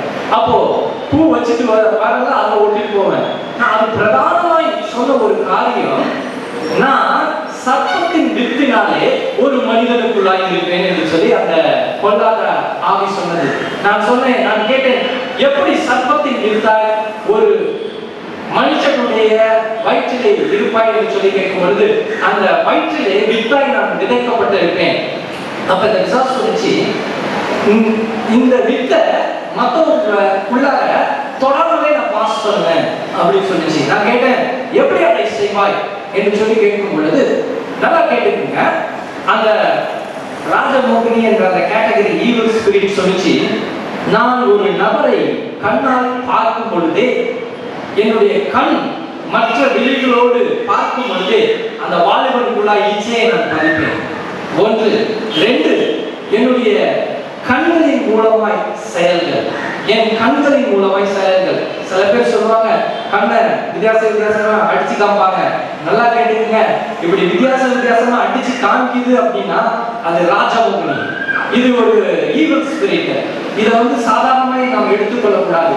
இந்த ஈவில் ஸ்பிரிட் என்ன பண்ணும் அப்படின்னு சொல்லி பார்த்தீங்கன்னா, அந்த மனிதனுக்குள்ளாய் சென்ற பிறகு, ஒரு வாலிபனுக்குள்ளாய் சென்ற பிறகு இரவு நேரத்திலே தவறான சொப்பனங்களை அவனுக்கு கொடுத்து அவனுக்குள்ளாய் இருக்கிற ஜீவன் எல்லாம் வெளியே வருவதற்கு அது கிரியை செய்யும். காரணம், அவனுக்குள்ளாய் வெளியாகுகிற அந்த வித்திலே இருக்கிற ஜீவனை பிசாசு எடுத்து அந்த ஜீவன் மூலமாய் அவன் தனக்கு பலனை அவன் சம்பாதித்துக் கொள்கிறான். இது உலகத்திலே நடந்து கொண்டிருக்கிறது. அப்ப கிறிஸ்தவர்களாகிய நாம் சில சகோதரிகள் சொல்வார்கள், பிரதர் எனக்கு ப்ளீடிங் கண்டினியூவா ஆயிட்டு இருக்கு. நான் சொல்லுவேன், அது பிசாசு உன்னுடைய ரத்தத்தை குடித்துக் கொண்டு இருக்கிறது. பிசாசு அந்த டாக்டர்ஸ் போனா அது மெடிக்கல் சம்பந்தமா சொல்லுவாங்க. ஆனா ஒரு போதகத்தை, ஒரு வேதாகமம் வச்சிருக்கிற போதகத்தை நீங்க கேட்டீங்கன்னா அது இட்ஸ் an evil spirit. அது blood drinking evil spirit. அது அப்படியே குடிச்சிட்டே இருக்கும். அப்ப இப்படிப்பட்ட ப்ராப்ளம் உள்ளவங்க எப்படி இந்த டெலிவரன்ஸ் பெற்றுக்கொள்றது? இப்ப நல்லா கேட்டுங்க, there are more categories of evil spirit. வகையா இருக்கு. அதுல 2 கேட்டகரியை நான் சொல்லிட்டு நான் கண்டினியூ பண்ண போறேன். ஏன்னா ஆண்டவர் என்னை இங்க சொல்ல ஏவுகிறார். Because we have to learn things and we have to put it in a practical way. We have to apply in a practical way. Practically apply செய்யும் பொழுதுதான் இந்த பலகீன இருந்து நாம் விடுதலை பெற்றுக் கொள்ள முடியும். அல்லேலூயா. இப்போ சர்ப்பம் இருக்குன்னு வச்சுக்கோங்களேன். அந்த ஸ்னேக் ஸ்பிரிட் வந்து பாத்தீங்கன்னா இப்போ அது ஒரு உடம்புல வந்து இருக்குது அப்படின்னு சொல்லி பாத்தீங்கன்னா முதல்ல சிம்டம் என்ன பண்ணு பாத்தீங்கன்னா அவங்களுடைய பேக் போன் வலிச்சுட்டே இருக்கும். அது ஃபர்ஸ்ட் சிம்டம். ரெண்டாவது சிம்டம் என்னன்னு சொல்லி பாத்தீங்கன்னா அவங்களுடைய நர்வ்ஸ் எல்லாம் வீக் ஆகிட்டே இருக்கும். மூணாவது சிம்டம் என்ன பாத்தீங்கன்னா அவருடைய வித்தை ரத்தத்துல கலப்பதற்கு அது எத்தனம் செய்து கொண்டு இருக்கும். நாலாவது சிம்டம்ஸ் மென்டலாவே ஆக்கிடும். அப்ப நல்லாதான் பிறந்தான், நல்லாதான் இருந்தா திடீர்னு சொல்லி பாத்தீங்கன்னா அவனுடைய வாழ்க்கையில மாற்றம் உண்டானது இப்ப மென்டல் மாதிரி இருக்குன்னு சொல்லுவாங்க. நல்லா கேட்டீங்க, இது பல வருடம் அந்த ஆவி அவனுக்குள்ள இருந்து அவனுடைய ஒவ்வொரு ஜீவனையும் புசித்து ஒவ்வொரு செல்களையும் புசித்து அவனுடைய பிரெயின்ல இருக்கிற அந்த பிரெயின் நர்வ்ஸ்குள்ளார அந்த பொல்லாத ஆவி போய் உட்கார்ந்து கிரியை செஞ்சுட்டு இருக்கும். சோ இதெல்லாம் வந்து பாத்தீங்கன்னா இதற்கு இந்த இப்படியாப்பட்ட ஆவிகள், இப்படியாப்பட்ட பலவீனப்படுத்துகிற ஆவிகள், கற்பத்தை தொடுகிற ஆவிகள், இச்சையின் ஆவிகள், இப்படியாப்பட்ட ஆவிகளை தரத கர்த்தருடைய வல்லமை நமக்கு தேவை. இந்த பிசாசின் வித்திலே வல்லமை இருக்கிறது. அநேகர் இடத்திலே வருவார்கள், ஜெபிக்கும் பொழுது நான் சொல்லுவேன், நான் ஜெபம் பண்றேன், இப்ப நீங்க வாமிட் வரும், போய் வாமிட் எடுங்கன்னு சொல்லுவேன். அப்ப ஜெபிக்கும் பொழுது அவங்க அதே மாதிரி போய் பின்னாடி போய் வாமிட் எடுப்பாங்க. இப்ப என்னது? அதுதான் பிசாசின் வித்து. நல்லா கேட்டீங்க, it's a poison of the snake. அப்போ ஒரு இடத்துல வந்து பாத்தீங்கன்னா ஒரு பொண்ணு நல்லா படிச்சுட்டு இருந்த பொண்ணு நல்லாவே படிக்காம போயிடுச்சான். என்ன விஷயம் அப்படிங்கறத நல்லா படிச்சுட்டு இருந்தேன், எப்படி இப்படி நடந்தது? அப்ப ஜெபிக்கும் பொழுது ஆவியானவர் வெளிப்படுத்தினாரு, அது கிளாஸ்ல இன்னொரு பொண்ணு ஒரு தின்பண்டத்துல வந்துட்டு சேவனை செஞ்சு வச்சிருச்சு. அல்லேலூயா. இப்போ அதை புசிக்கும் பொழுது என்ன நடக்குதுன்னு பாத்தீங்கன்னா அது நம்மளுடைய வயிற்றிலே வித்தாய் அது அசைவாடி கொண்டு இருக்கும். அது அப்படியே நர்வ்ஸ் தொடும். அது அப்படியே உங்க வாழ்க்கையில வந்துட்டு விடுதலை இல்லாம கட்டி வச்சிருக்கும். இப்ப நீங்க கேட்கலாம், பாஸ்டர் இப்ப நான் இதை எப்படி எடுக்கிறது? அதுதான் practical teaching. Now I am going to give self deliverance. Hallelujah. Self deliverance. சுயமா எப்படி செபித்து நம்மை விடுதலை பெற்றுக் கொள்வது, எப்படி செபித்து நாமே விடுவித்துக் கொள்வது என்பதை குறித்து நாம் பார்க்க போகிறோம். Self deliverance. இந்த பிசாசின் வித்தை குறித்து நாம் பார்க்கும் பொழுது நல்லா கேட்டுக்கங்க, இந்த பிசாசின் வித்து ஒரு மனிதனுக்குள்ளார வந்துடுச்சு அப்படின்னா என்னென்ன சிம்டம்ஸ் இருக்கும்? அப்ப நம்முடைய வேத புத்தகத்திலே ரோமர் 7ஆம் அதிகாரம் 15ஆம் வசனத்தில் இருந்து 17ஆம் வசனம் வரையும் நாம் வாசிக்கும் பொழுது வேதம் சொல்கிறது, எப்படி நான் செய்கிறது எனக்கே சம்மதி இல்லை, நான் விரும்புகிறதை செய்யாமல் நான் வெறுக்கிறதையே செய்கிறேன். இப்படி நான் விரும்புவதை செய்கிறவனாய் இருக்க நியாயப்பிரமாணம் நல்லது என்று ஒத்துக்கொள்கிறேனே, ஆதலால் நான் அல்ல எனக்குள் வாசமாய் இருக்கிற பாவமே அப்படி செய்கிறது. இப்ப நிறைய பேர் சொல்லுவாங்க, நான் ஜெபிக்கணும் உட்கார, ஆனா தூக்கமா வருது. நல்லா கேட்டுக்கங்க, பொல்லாத சர்ப்பத்தின் வித்து உங்களுக்குள்ளார கிரியை செஞ்சிட்டு இருக்குன்னு அர்த்தம். ஏமே நல்லவையா? சில சொல்லுவாங்க, வேதத்தை நான் வாசிக்கணும்னு ஆசைப்படுறேன், வேதத்தை திறந்தாலே எனக்கு கொட்டாமையா வருது, கெட்டாமையா வருதுன்னு சொல்லுவாங்க. அல்லேலூயா. நல்லா கேட்டுக்கங்க, உங்களுடைய வயிற்று பகுதியில அந்த வித்து செயல்பட்டு கொண்டு இருக்கிறது. ஐயோ அப்படியா? ஆமா. சரி, இப்ப இதுல இருந்து எப்படி தெளிவாகிறது நம்ம தொடர்ந்து நம்ம பார்க்க போகிறோம். அந்த பிசாசின் வித்து எப்படி பாஸ்டர் இத சொல்றீங்க, எப்படி சொல்றீங்க? பிசாசின் வித்து எப்படி ஒரு மனிதனுக்குள்ளாய் போகும்? நிறைய பேருக்கு ஒரு கேள்வி இருக்கிறது. இந்த சர்ப்பமானது ஏவாளை வஞ்சித்து சர்ப்பத்தின் வித்து எப்படி ஏவாளுக்குள்ளாய் சென்றது என்று சொல்லி நாம் பார்க்கும் பொழுது 2 கொரிந்தியர் 11ஆம் அதிகாரம் 3ஆம் வசனத்தை நாம் வாசிக்கும் பொழுது வேதம் சொல்கிறது, ஆகிலும் சர்ப்பமானது தன்னுடைய தந்திரத்தினாலே ஏவாளை வஞ்சித்தது போல உங்கள் மனதும் கிறிஸ்துவை பற்றி உண்மையும் என்று விலகும்படி கெடுக்கப்படுமோ என்று பயந்திருக்கிறேன். அல்லேலூயா. ஏவாளை வஞ்சித்தது போல. இப்போ சர்ப்பம் வருது, ஏவாளை பார்க்குது, ஏவாளை பார்த்து முதல்ல ஒரு வஞ்சக வார்த்தை விடுது. நல்லா கேட்டுக்கங்க, ஆதியாகமம் 3ஆம் அதிகாரம் 5ஆம் வசனத்தை வாசிக்கும் பொழுது, நீங்கள் இதை புசிக்கும் நாளிலே உங்கள் கண்கள் திறக்கப்படும் என்றும். அல்லேலூயா. இப்ப பாருங்க, இந்த ஏவாள் அம்மாவுக்குள்ளார இந்த வார்த்தை போகுது. அல்லேலூயா. நல்லா கேட்டுக்கங்க. இந்த வார்த்தையை இந்த ஏவாளமா கேட்கிறாங்க, நீங்கள் இதை புசிக்கும் நாளுக்கு உங்கள் கண்கள் திறக்கப்படும். அந்த வார்த்தையை கேட்ட உடனே அந்த முதல்ல அந்த வார்த்தை காது வழியா போய் இருதயத்துல போயிருது. அல்லேலூயா. அடுத்தது வேதத்துல வாசிக்கும் பொழுது 3ஆம் அதிகாரம் 6ஆம் வசனத்தை வாசிக்கும் பொழுது அப்பொழுது, அந்த அப்பொழுது நீங்க நல்லா அண்டர்லைன் பண்ணி பாருங்க. அப்பொழுது ஸ்திரீயானவள் அந்த விருட்சம் புசிப்புக்கு நல்லதும் பார்வைக்கு இன்பமும். அதுவரையும் ஸ்திரீக்கு அந்த கனி இன்பமாய் இல்ல, புசிப்புக்கு இன்பமாய் இல்ல, பார்வைக்கு இன்பமாய் இல்ல. இந்த சர்ப்பம் இந்த வார்த்தையை சொன்ன உடனே நல்லா கேட்டீங்க, சர்ப்பத்தின் வித்து அந்த மனுஷிக்குள்ள போயிடுச்சு. எப்படி போச்சு? இந்த சர்ப்பத்தின் வித்தை குறித்து தான் வேதம் சொல்கிறது, அது அசுத்த வார்த்தை. அல்லேலூயா. அந்த வார்த்தை மூலமா அங்கே கால் வழியா சென்று அங்கே இருதயத்திற்குள்ளாக சென்று கண்களிலே இச்சையை உண்டாக்குகிறது. இங்கே அப்படிதான் பாவம் வந்தது. அல்லேலூயா. நீங்க நிறைய பேர் வித்துனா என்ன, வார்த்தையும் வித்துதான். வார்த்தையை குறித்து தான் வேதம் சொல்லுகிறது, அது தெளிவான ஒரு வித்து என்று சொல்லி. இன்னைக்கு நிறைய பேர் பாத்தீங்கன்னா கல்லடியில பட்டாலும் கண்ணடி படக்கூடாதுன்னு நல்லா கேட்டுக்கணும். மனுஷனுடைய கண்ணு பொல்லாத கண்ணு. அதாவது எங்க பாட்டியம்மா சொல்லுவாங்க, பசுக்கு பால் கரை பார்க்கலாம். அப்ப அந்த பால் நிறைய அந்த பசு கறந்துச்சுன்னா உடனே உங்க பசு அப்படின்னு சொன்ன உடனே அதுல இருந்து ரத்த ரத்தமா வருமா, பாலே வராதான். என் பாட்டி சொல்லுவாங்க. அதனால சொல்லுவாங்க, கல்லடியில பட்டாலும் கண்ணடியில. கண்ணடினா என்ன? கண் ஒரு மனிதனுக்குள்ளாய் இருக்கிற விஷம். அல்லேலூயா. ஒரு மனுஷனுக்குள்ளாய் இருக்கிற விஷம். அந்த விஷத்தின் பார்வையே அத நம்ம எரிச்சிடும். அல்லேலூயா. அப்போ இதையும் மேற்கொள்ளணும். நான் என்ன பண்றது? இப்படிப்பட்ட பலகீனங்களை எல்லாம் நாம் மேற்கொள்ள வேண்டும். நாம் என்ன செய்வது? இப்படிப்பட்ட சர்ப்பத்தின் வித்தை நம்முடைய குடும்பத்திலேயோ நம்முடைய வாழ்க்கையிலேயோ அனுமதிக்க கூடாதுன்னா என்ன பண்ணணும்? சிலர் சொல்லுவாங்க, ஐயா நான் தூங்கிட்டே இருந்தேன் பாருங்க, எனக்கு ஒரு கனவு வந்தது, என்ன ஒரு யானை துரத்திக்கிட்டே வந்தது. அப்புறம் என்னாச்சுமா, யானை துரத்திக்கிட்டே வந்தது, கொஞ்ச தூரம் போனோடனே அது நாயா மாறிடுச்சுவாங்க. அப்புறம் என்னாச்சு, அது எங்க துரத்திக்கிட்டே வந்தது. அப்புறம் என்னாச்சு, கொஞ்ச தூரத்துல போனோடனே ஒரு சத்தமும் வந்தது, எல்லாம் சேர்ந்து எனக்கு துரத்துச்சு. அப்புறம் என்னாச்சு, அப்புறம் தான் என் கர்ப்பமே கலைஞ்சு போச்சு. அல்லேலூயா.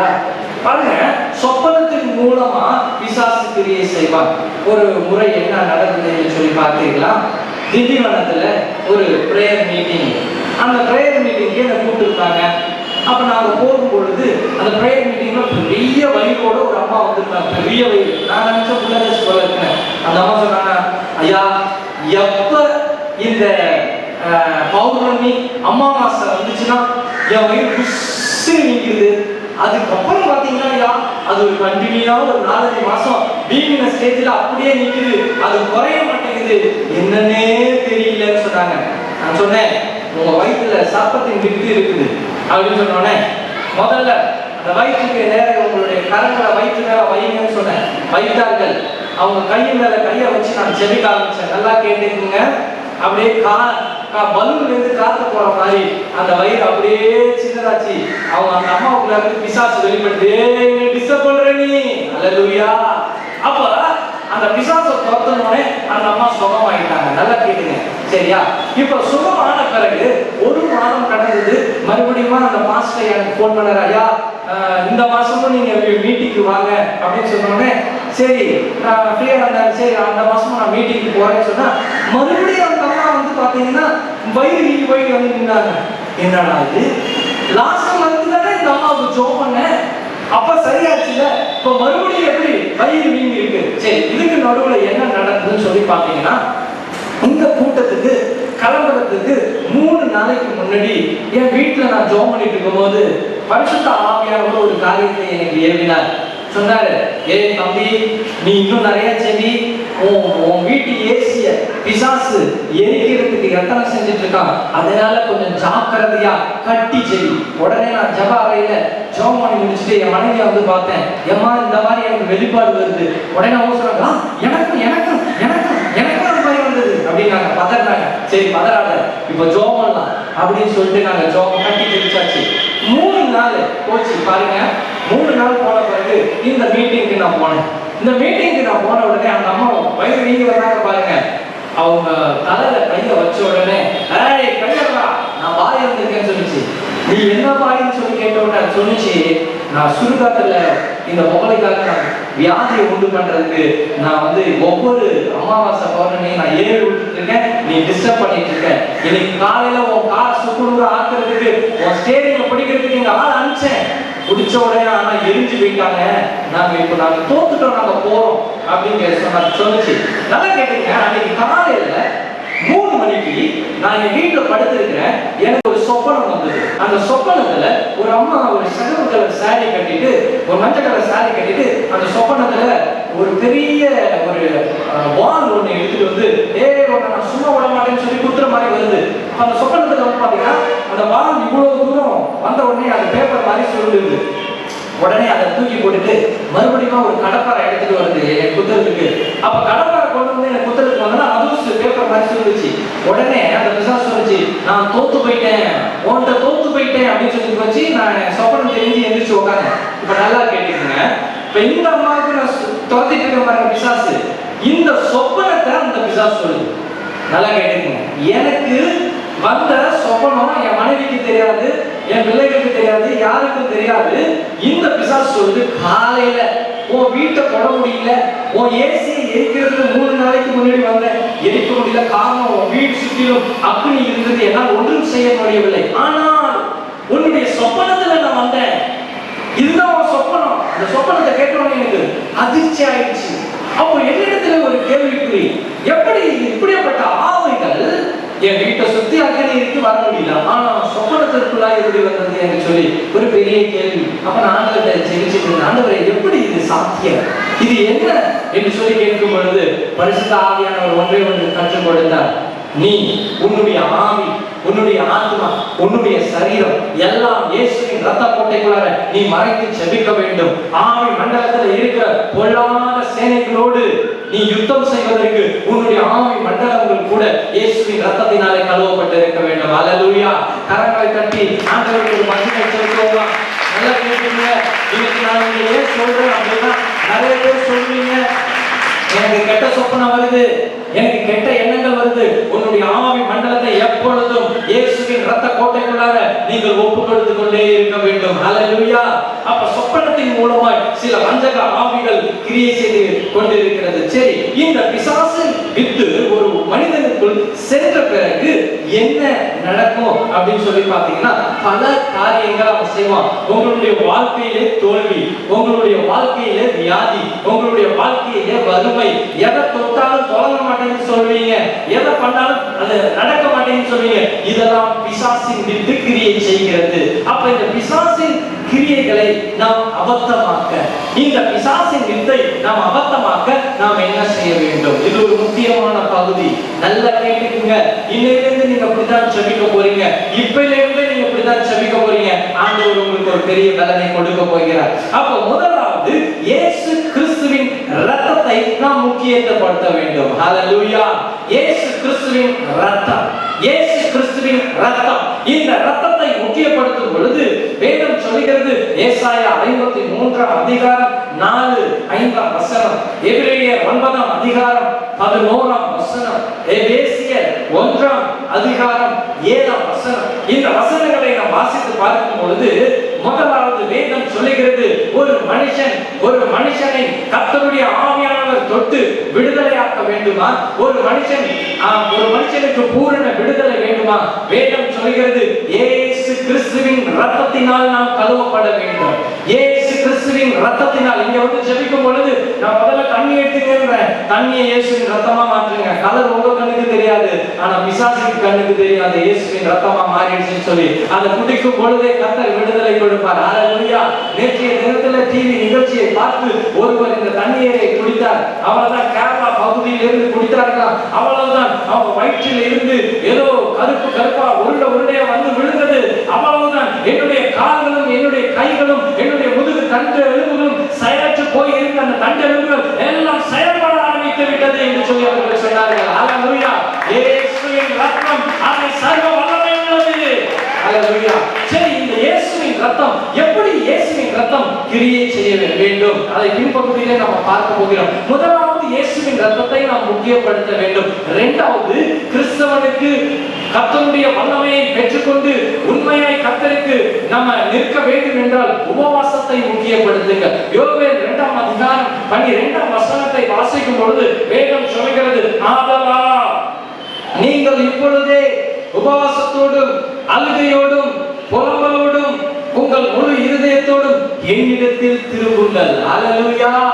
இந்த நாள் உபவாச நாள். நிறைய பேர் உபவாசத்தோட வந்திருப்பீங்கன்னு நினைக்கிறேன். தெரியாத சில பேர் சாப்பிட்டு வந்துட்டீங்க, பரவாயில்ல. ஆனா கர்த்தர்ட்ட பாருங்க, கர்த்தர்ட்ட சொல்லுங்க இந்த உபவாசம். ஏன்னா வேதம் சொல்லுகிறது, மத்தேயு 17ஆம் அதிகாரம் 21ஆம் வசனம் சொல்லுகிறது, இந்த ஜாதி பிசாசு ஜெபத்தினாலும் உபவாசத்தினாலுமே அன்றி மற்ற எவ்விதத்தினாலும் புறப்பட்டு போகாது. உபவாசம் அது எந்த ஜாதி பிசாசா இருக்கட்டும். பாஸ்டர் எங்கேயோ போயிட்டு வந்துட்டேன், ஆனா அது போக மாட்டேங்குது, என்னுடைய வறுமை போக மாட்டேங்குது, என்னுடைய கஷ்டம் நீங்க மாட்டேங்குது, என்னுடைய கண்களிலே இருக்கிற இச்சை நீங்க மாட்டேங்குது. வேதம் சொல்லுகிறது, அந்த ஜாதி பிசாசு ஜெபத்தினாலும் உபவாசத்தினாலுமே அன்றி வேறு எவ்விதத்தினாலும் புறப்பட்டு போகாது. ஒரு தேவ ஜனமாகிய நாம் ஜெபத்தை முக்கியத்துவப்படுத்த வேண்டும், அதே நேரத்தில் உபவாசத்தை முக்கியத்துவப்படுத்த வேண்டும். ஹல்லேலூயா. எப்பொழுது நம்முடைய உபவாசம் கர்த்தருக்கு ஏற்ற உகந்த உபவாசமா இருக்கும். நிறைய பேர் என்ன நினைச்சுக்கிறாங்க, சாப்பிடாம வந்து உட்கார்ந்துட்டு அது உபவாசம் நினைச்சுக்கிறாங்க. ஹல்லேலூயா. இப்ப நிறைய பேர் சொல்லுவாங்க, காலையில ஆபீஸ் போயிடுவாங்க, என்ன சிஸ்டர் ஒரு மாதிரி இருக்கீங்க, நான் எனக்கு உபவாசம். என்ன பிரதர் ஒரு மாதிரி இருக்கீங்க, நான் எனக்கு உபவாசம். என்ன பண்ணுவாரு அவரு? உபவாசம் இருப்பாரு, ஆனா வேலை செஞ்சுக்கிட்டே இருப்பாரு. அது கர்த்தருக்கு ஏற்ற உபவாசம் கிடையவே கிடையாது. உபவாசம் என்றால் கர்த்தரிடத்திலே தாழ்மைப்படுவதுதான் உபவாசம். நமக்குள்ள இருக்கிற ஆவியின் கனிகள், எந்தெந்த கனிகள் செயல்படாமல் இருக்கிறதோ அந்தந்த கனிகளை செயல்படுத்தி கர்த்தருடைய பாதத்திலே தாழ்த்தி அர்ப்பணித்து அவருடைய பாதத்தை பிடித்து இருப்பதுதான் உண்மையான உபவாசம். இதைதான் ஏசாயா 58ஆம் அதிகாரம் 7ஆம் வசனம் சொல்லுகிறது, மற்றவர்களுக்கு நீ உதவ வேண்டும். இதை வீட்டிலே போய் படித்து பாருங்கள். அல்லேலூயா. இந்த உபவாசம் நாம் செய்யும் பொழுது மத்தேயு 6ஆம் அதிகாரம் 16ஆம் வசனம் 17ஆம் வசனத்தை வாசிக்கும் பொழுது நாம் அந்த உபவாசத்திலே முக வாடலாய் இருக்கக்கூடாது என்று சொல்லி வேதம் சொல்லுகிறது. அல்லேலூயா. உபவாசம் உபவாசம் உபவாசம் உண்மையான உபவாசம் என்ன தெரியுமா?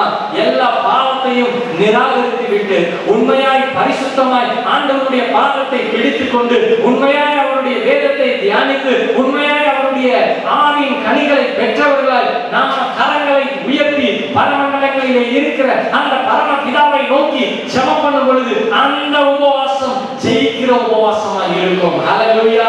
அதனாலதான் இந்த இடத்திற்கு வந்த பிறகு கலாத்தியர் 5ஆம் அதிகாரம் 22ஆம் வசனத்தை வாசிக்க சொன்னேன். ஆவியின் கனிகள் பெற்றவர்களாய் இந்த இடத்திலே கர்த்தரிடத்திலே தாழ்மைப்பட்டு எதெல்லாம் பெருமை இருந்ததோ அந்த பெருமையெல்லாம் தூக்கி போட்டுருங்க. எங்கெல்லாம் பெருமை இருந்ததோ அந்த பெருமையெல்லாம் தூக்கி போட்டுருங்க. சில சொல்லுவாங்க, நான் ஜெபம் பண்ணிக்கிட்டே இருப்பேன், நான் ஒரு ஜெப வீராங்கனை, ஆனா வந்து சில இதுல எனக்கு விடுதலை கிடையாது. அப்ப நான் என்ன சொல்லுவேன், நீங்க ஜெப வீராங்கனை இல்ல. ஏன்னா அந்த ஜெபத்தை குறித்து நீங்க மேன்மை பாராட்டி கொண்டிருக்கீங்க, அந்த ஜெபத்தை குறித்து நீங்க பெருமைப்பட்டு கொண்டிருக்கிறீங்க. ஆண்டவர் சொல்றார், அதிலையும் நீ தாழ்த்த வேண்டும். எவ்வளவு நாம் தாழ்த்த முடியுமோ அவ்வளவு நாம் தாழ்த்த வேண்டும். என் அன்பு தேவ ஜனமே, ஹல்லேலூயா. உபவாசம், அதுதான் உபவாசம். அந்த உபவாசம் இருக்கும் பொழுதுதான் பிசாசை நாம் தெளிவாய் ஜெயிக்க முடியும். நாம் தெளிவாய் பலனை பெற்றுக்கொண்டு பொல்லாத ஆவிகளை ஜெயிக்க முடியும். ஏசாயா 52ஆம் அதிகாரம் 2ஆம் வசனம் சொல்லுகிறது, தூசியை உதறிவிட்டு எழுந்து. இயேசு கிறிஸ்துவின் இரத்தத்தின் மூலமாய் இப்பொழுது தூசியை உதறிவிட்டு நீங்க எழும்ப போறீங்க. ஹல்லேலூயா. மறுபடியுமே வேதம் சொல்லுகிறது, எருசலேமே வீற்றிரு. எதிலே வீற்றிருக்க வேண்டும்? உபவாசத்திலும் ஜெபத்திலும். எருசலேம் என்றால் தெரிந்து கொள்ளப்பட்ட ஆவிக்குரிய தேவ பிள்ளைகள். எருசலேமே வீற்றிரு. எதிலே வீற்றிருக்க வேண்டும்? ஜெபத்திலும் உபவாசத்திலும் நீ வீற்றிரு. அப்பொழுதுதான் உன்னுடைய வாழ்க்கையிலே ஒரு ஜெயம் உண்டாகும், ஒரு ஜெயம் உண்டாகும், ஒரு விடுதலை உண்டாகும். எப்பொழுதும் ஒரு கிறிஸ்தவன் கர்த்தருடைய வல்லமையை பெற்றுக்கொண்டே இருக்க வேண்டுமா? இயேசு கிறிஸ்துவின் இரத்தத்தை முக்கியப்படுத்துங்கள். இரண்டாவது உபவாச ஜெபம். தாழ்த்தி கர்த்தருடைய பாதத்திலே தாழ்த்தி அர்ப்பணிக்கப்பட்ட ஜெபத்தை நாம் பிடித்துக் கொண்டிருக்கும் பொழுது அந்த ஜெபம் உங்களுடைய வாழ்க்கையிலே கட்டு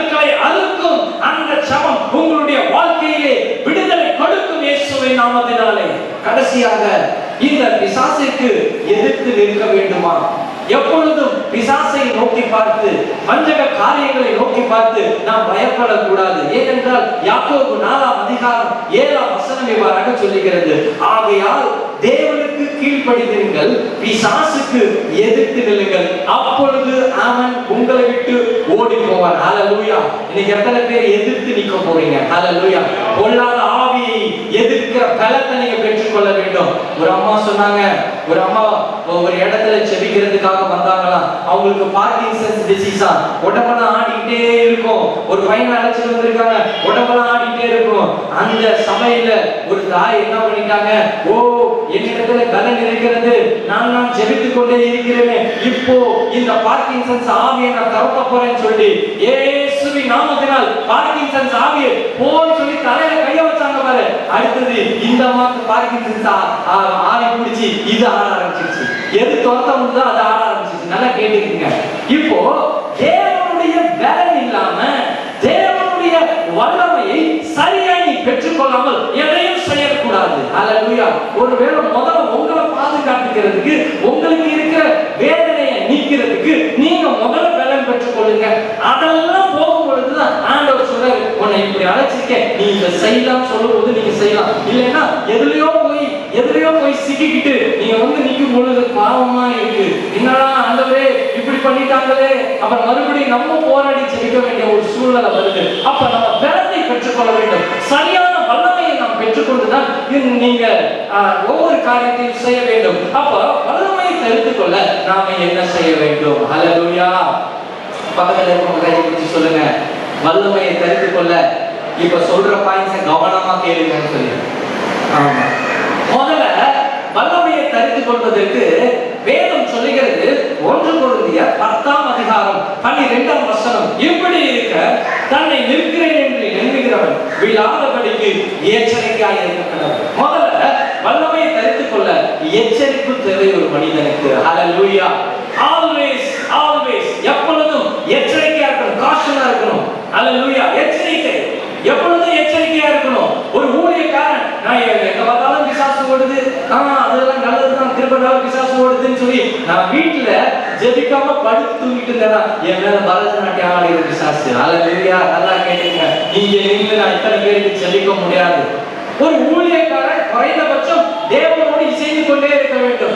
நடக்கும் பொழுதும் ஆண்டவரோடு இசைந்து இருக்க வேண்டும். ஊழியக்காரர்கள் மாத்திரமல்ல, விசுவாச பிள்ளைகள் எப்படி இசைந்து இருக்க வேண்டும்? ஒரு ரகசியத்தை நான் உங்களுக்கு சொல்லிக் கொடுக்கிறேன். ஆண்டவரை பார்த்து சொல்லுங்கள், ஆண்டவரே நான் சிறுகட்டும், நீர் என்னில் பெருகட்டும். இதுதான் ஒரு மந்திரம். ஹல்லேலூயா. இது ஆவிக்குரிய மந்திரம். நான் சிறுகட்டும், என் இயேசு எனக்குள்ளாய் பெருகட்டும். இதை சொல்லிக் கொண்டு இருங்கள். இயேசுவின் பரிசுத்த ஆவி, அந்த பரிசுத்தமுள்ள ஆவி உங்களுக்குள்ளாய் பிரகாசித்து கொழுந்து விட்டு எரியாக இருக்கும். எங்கே சென்றாலும் ஆண்டவரை பார்த்து சொல்லுங்கள், ஆண்டவரை நான் சிறுகட்டும், நீர் என்னில் பெருகட்டும். நான் சிறுகட்டும், நீர் என்னில் பெருகட்டும். எந்த வேலையை செய்தாலும் இந்த வேலையை நான் சிறுகட்டும், இந்த வேலையை நீர் பெருகுகிறார். எங்கே நடந்து சென்றாலும் நான் என்னிலே சிறுகட்டும், நீர் என்னிலே பெருகட்டும். இதை மாத்திரம் சொல்லி பாருங்கள், கர்த்தர் உங்களிலே அதிகமாய் பெருக்கெடுத்து ஓட உதவி செய்வார். முதலாவது நாம் எச்சரிக்கையாக இருக்க வேண்டும். இரண்டாவது, வேதம் சொல்லுகிறது, வேத வார்த்தையாகிய பரிசுத்த வித்தை முக்கியத்துவப்படுத்த வேண்டும். இந்த பரிசுத்த வித்து தான் வேத வார்த்தை. இதைத்தான் வேதம் சொல்லுகிறது. 1 பேதுரு 2ஆம் அதிகாரம் 23ஆம் வசனம் 25ஆம் வசனத்தை நாம் வாசிக்கும் பொழுது வேதம் சொல்லுகிறது, அழிவுள்ள வித்தினாலே அல்ல, என்றென்றைக்கும் நிற்கிறதும் ஜீவனுள்ளதுமான தேவ வசனமாகிய அழிவில்லாத வித்தினாலே மறுபடியும் ஜெனிப்பிக்கப்பட்டீர்களே. அதுதான் இந்த இடத்துல நடந்துட்டு இருக்கு. வேதம் சொல்லுகிறது, அழிவுள்ள வித்தினாலே அல்ல, என்றென்றைக்கும் நிற்கிறதும். வேத புத்தகத்துல நல்ல அண்டர்லைன் பண்ணி வச்சுக்கோங்க. என்றென்றைக்கும் நிற்கிறதும் ஜீவனுள்ளதுமாகிய தேவ வசனமாகிய அழிவில்லாத வித்தினாலே மறுபடியும் ஜெயிப்பிக்கப்பட்டீர்களே. இப்ப அழிவில்லாத வித்து, கர்த்தருடைய வித்து, பரிசுத்த வித்து, அது எது தெரியுமா? அதுதான் இந்த வார்த்தை. ஹல்லேலூயா. இந்த வார்த்தைய ஒரு மனுஷன் அனுதினமும் தியானிச்சுட்டு இருந்தானா, தியானிக்கிறது மாத்திரமல்ல, கொலை செய்யாதிருப்பாயாக, பொய் சொல்லாதிருப்பாயாக அப்படின்னு வாசிக்கிறது மாத்திரம் அல்ல, தன்னுடைய நாவில் இருந்து அதை நாம இம்ப்ளிமெண்ட் பண்ணணும். அப்பதான் அந்த வேதம் கிரியை செய்யும். ஹல்லேலூயா. நிறைய பேர் சொல்லுவாங்க, brother how to do healing ministry அப்படின்னு சொல்லுவாங்க. எப்படி இந்த வரங்கள் உங்களுக்கு கிடைத்தது, எப்படி நீங்க செபிக்கிறீங்க, எப்படி இதை பண்றீங்க அப்படின்னு சொல்லி கேட்கும் பொழுது நான் சொல்றேன், you just ground in the word. hallelujah. இயேசு கிறிஸ்து என்னும் வார்த்தையாகிய தெய்வத்திலே நீ நிலைத்திரு, வார்த்தையாகிய வேதத்திலே நீ நிலைத்திரு, அதையே உன்னுடைய வாழ்க்கையிலே நீ செய். போய் சொல்லாம இருக்கணும்னா அதை செய். உன்னை எதெல்லாம் டிஸ்டர்பன்ஸ் பண்ணுதோ முதல்ல அதெல்லாம் உன் கட்டுப்பாட்டுக்குள்ளார வரணும். அப்ப பரிசுத்த ஆவியானவர் அதெல்லாம் கட்டுப்பாட்டுக்குள்ளார வர வச்ச பிறகு நல்லா பாத்தீங்கன்னா, நல்லா கேட்டுக்குங்க, அப்போ நம்ம செபிக்கும் பொழுது அதை அப்படியே ஆண்டவர் செய்ய ஆரம்பிச்சிருவாரு. முதல்ல அதனாலதான் சொன்னேன், ஆவியின் கனிகள் நம்முடைய வாழ்க்கையில இம்ப்ளிமெண்ட் ஆகும் பொழுது ஆட்டோமேட்டிக்கா வரங்களும் செயல்பட ஆரம்பிக்கும். இது நான் சேலஞ்ச் பண்ணி சொல்றேன், இது எல்லாருக்குள்ளாரையும் இது நடக்கக்கூடியது. ஹல்லேலூயா. இது எங்கேயும் சொல்லி தர மாட்டாங்க. இது பவர் மினிஸ்ட்ரியில சொல்லி தர ஒரு விஷயம், நான் டெசிவா மீட்டிங்ல சொல்லி தரேன். காரணம், எழுப்புதலுக்காக ஜெபிப்பது போதாது, எழுப்ப வேண்டும். ஹல்லேலூயா. நீங்கள் எல்லாம் எழுப்பி பிரகாசிக்க வேண்டும். ஹல்லேலூயா. அப்போ உங்களுக்கு அழைக்கப்பட்ட அழைப்பு என்ன? ஒரு ஆத்மாவுக்கு நீங்க சுவிசேஷம் சொல்ல உங்களை ஆண்டவர் அழைச்சிருந்தா அதை மாத்திரம் செய்யுங்க. இல்லைன்னா அவர்கள் அழைத்து போதகரிடத்துல கொண்டு வாங்க, அது ஒரு ஊழியம். இல்லைன்னா ஜெபிக்க மாத்திரம் செய்யுங்க, அது ஒரு ஊழியம். எது உங்களுக்கு என்ன திராணி ஆண்டவர் கொடுத்திருக்கிறாரோ அதை செய்யுங்க. கர்த்தர் உங்களை ஆசீர்வதிக்க வல்லமை உள்ளவராய் இருக்கிறார். ஆமென். ஹல்லேலூயா. அப்ப வேத புத்தகத்தை 1 பேதுரு 2ஆம் அதிகாரம் 25ஆம் வசனத்தை வாசிக்கும் பொழுது, கர்த்தருடைய வசனமோ என்றென்றைக்கும் நிலைத்திருக்கும், உங்களுக்கு சுவிசேஷமாய் அறிவிக்கப்பட்டிருக்கிற வசனம் இதுவே. ஹல்லேலூயா. பரிசுத்த வித்துதான தேவனுடைய வசனம். 1 யோவான் 3ஆம் அதிகாரம் 9ஆம் வசனத்தை நாம் வாசிக்கும் பொழுது, தேவனால் பிறந்தவன் எவனும் பாவம் செய்யார். இந்த பரிசுத்தமான தேவனுடைய வார்த்தை ஒரு மனிதனுடைய இருதயத்திலே குடியிருக்குமானால், இந்த மனிதனுடைய இருதயத்திலே வித்தாக அது விதைக்கப்பட்டு படுமானால், வேதம் தெளிவாய் சொல்லுகிறது, அவன் தேவனால் பிறந்தவன். இயேசு கிறிஸ்துவின் இரத்தத்தினால் ஒரு மனிதன் கழுவப்பட்டவனானால் அவன் தேவனால் பிறந்தவன். இயேசு கிறிஸ்து ஒரு மனிதனுடைய இருதயத்திலே வாசம் செய்தானால் அவன் தேவனால் பிறந்தவன். இயேசு கிறிஸ்து ஒரு மனிதனுக்குள்ளாய் இருக்கும் பொழுது வேதம் சொல்லுகிறது, அந்த தேவனால் பிறந்தவனை குறித்து அவன் பாவம் செய்யான். ஹல்லேலூயா. அவனுக்கு சகலமும் கர்த்தர் நன்மையாகவே செய்து முடிக்க அவர் வல்லமை உள்ளவராய் இருக்கிறார். கரங்களை தட்டி ஆண்டவரை மகிமைப்படுத்துவோமா? இயேசுவே, நீர் எனக்கு வேண்டும், நீர் எனக்கு வேண்டும், இந்த வார்த்தை எனக்கு வேண்டும். ஹல்லேலூயா. வீட்டில் அதிகமா வேதத்தை தியானிங்க. எத்தனை வார்த்தை வேணாலும் நீங்கள் தியானிக்கலாம். தேவனுடைய வார்த்தைக்கு நடுங்குகிறவனை கர்த்தர் பார்த்து கொண்டிருக்கிறாராம். ஹல்லேலூயா. நீ தேவனுடைய வார்த்தைக்கு நீங்கள் நடுங்குவீர்களானால் கர்த்தர் உங்களுடைய ஜெபத்தை அவர் கேட்க வல்லமை உள்ளவராய் இருக்கிறார். 107ஆம் சங்கீதத்திலே வேதம் சொல்லுகிறது, கர்த்தருடைய வார்த்தை தான் குணமாக்குகிறதாம். ஹல்லேலூயா. கடைசியாக அந்த வசனத்தை நாம் வாசிப்போமா? 107ஆம் சங்கீதத்தை எடுத்துக்கொள்வோம். எல்லாரும் 107ஆம் சங்கீதத்தை எடுத்துக்கொண்டு ஒரே ஒரு வசனத்தை வாசிப்போம். 19ஆம் வசனம். தங்கள் ஆபத்திலே, எல்லாரும் சேர்ந்து வாசிப்போமா? எல்லாரும் சேர்ந்து வாசிப்போம். எழுந்து நின்று நாம் இந்த வேத வார்த்தையை வாசித்து நாம் ஜெபிக்க போகிறோம். கர்த்தர் ஒரு விடுதலை கொடுக்க போகிறார். இன்னைக்கு அநேக வயிற்றிலே இருக்கிற சர்ப்பத்தின் விட்டு இப்ப செயலிருந்து போக போகுது. அநேக நரம்ப பிடிச்சிருக்கிற பொல்லாத ஆவி இன்னைக்கு விடுதலை ஆக போகுது. அநேக பிரெயின் பார்ட்ஸ் பிடிச்சிருக்கிற பொல்லாத அசுத்த கிரியைகள் இன்றைக்கு விடுதலை ஆக போகுது.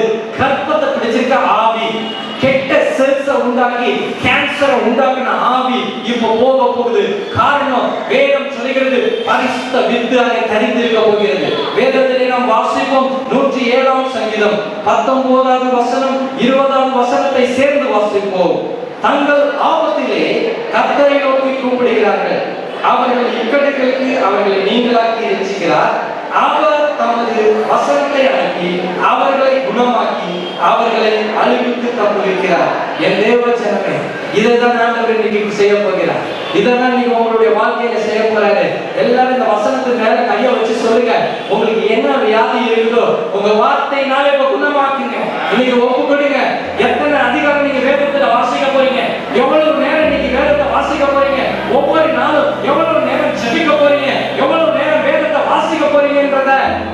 கர்த்தரிடத்துல ஒப்பு கொடுத்து ஜெபிக்கும் பொழுது